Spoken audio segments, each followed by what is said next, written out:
one, the only, the king of the Platts, the empire of liberty that is the Platts. There's some great, I have to say, there's some great endorsements on the back of this book, which include,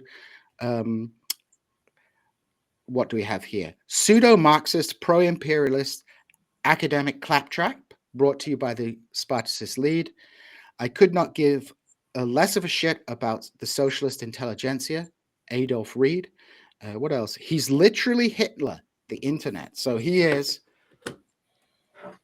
the one, the only Chris Cutrone.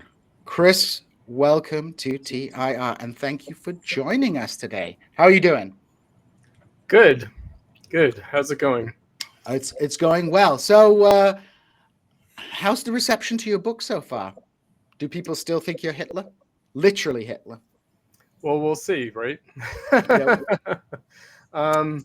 No, I think that the reception has been good so far. Generally, I've gotten good feedback. I'm very interested in what you guys have to say. I do have certain audiences in mind. There was a piece in here, The Paths to Marxism, that I wrote, really prompted by the prospect of being on TIR. Oh, awesome.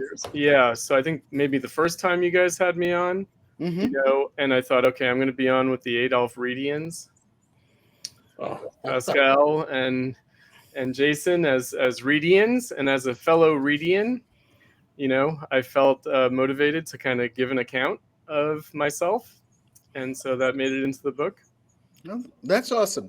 So, Chris, I've read through the book. I haven't read every single essay. I think people should be aware this is not like a book of, it's not a single book, but rather it's a collection of essays. The subtitle is Interventions, 2006 to 2022.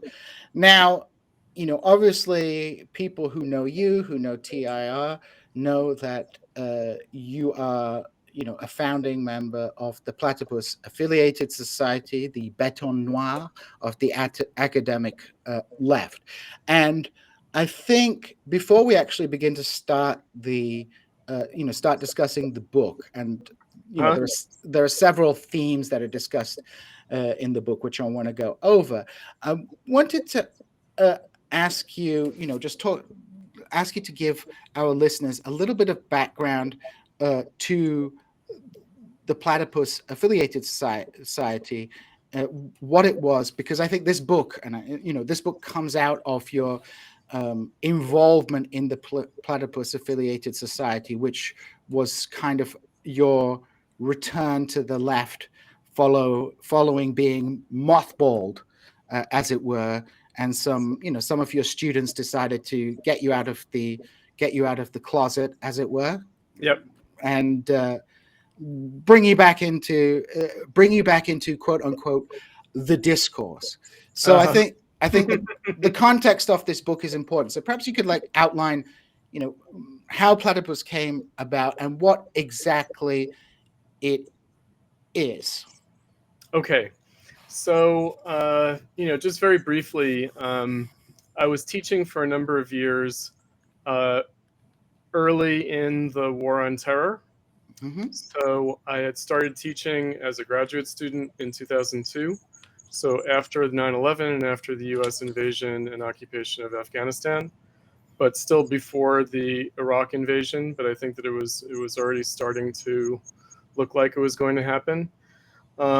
And I was teaching Marxism. I do teach Marxism. I teach critical theory. I teach the Frankfurt School, and I teach it in a very Marxist way. I don't hold anything back.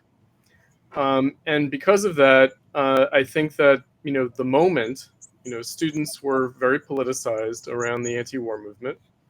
And so they kind of wanted me to connect the dots between what I was talking about in terms of Marxism and what was going on in the world around them, and maybe more specifically, the left that they were encountering in the anti-war movement. International Socialist Organization, Revolutionary Communist Party USA, also SWP in the United Kingdom. Absolutely, because I had British students. I did have British students um, who were graduate students, and so they were very, very much, and I think the SWP in the UK has a kind of an outsized presence in comparison to an organization like the ISO in the United States. Yeah, I mean the SWP was, at least I don't know if it's still today. I mean they got Me Too'd not so long ago, so like Yeah, they had a them big, and everybody else. yeah, they had some Me Too issues out there. But SWP, when I was at university, I did my undergraduate at the School of Oriental and African. SOAS, of course. Yeah, at SOAS, which was really at the epicenter of this, in part because SOAS attracted a lot of quote unquote radicals, also in part because you could buy weed in the bar. But Probably not the only school where that was the case. No, SOAS there was a myth that the School of Oriental and African Studies bar could not be entered by the police without the permission of like Princess Anne or something like that. It was like some weird stuff. Oh, that's brilliant. And no, so you know from teaching in the United States, Gene, that until relatively recently, in my time teaching, they've changed this. But if students were caught with drugs on campus in the United States, the campus would not call the police. They would not. Oh. Now, in Chicago, they've actually passed a municipal ordinance that obligates the campus to narc on the students. Oh, that sucks. It's really bad. And so that means the residence hall, the RAs, the resident hall assistants, they're all turned into narcs because the city mandated it. Because it used to be, we'll take care of this ourselves, and we don't want to, get the students arrested. And it really sucks, right? So I don't know. I mean, Europe doesn't have civil liberties, so well, it was no, but I think it was a maybe a remnants of feudalism. Who knows? But yes. Oh, you mean the exception? Yeah, the exception. In other words, the only civil liberties you have in Europe are remnants of feudalism. There you go. Right. So yeah, no. When I was at university, the SWP was extremely dominant. They were, they were like very critical in the anti-war movement, and obviously out of that evolved Respect, which was this kind of popular front with Islamists. Yes. So that's right. So we had this kind of very political moment. I would note that a lot of the student leaders of the time, I won't name names, they all now have very nice establishment jobs. A lot of them in the media. And this is what we can talk about, how the millennials have aged into a position where, of course, their leftism has trained them to be part of the establishment. Well, how is that different from any other prior generation, Chris? It's not different, right? Except for maybe, I don't know, Lenin. Right?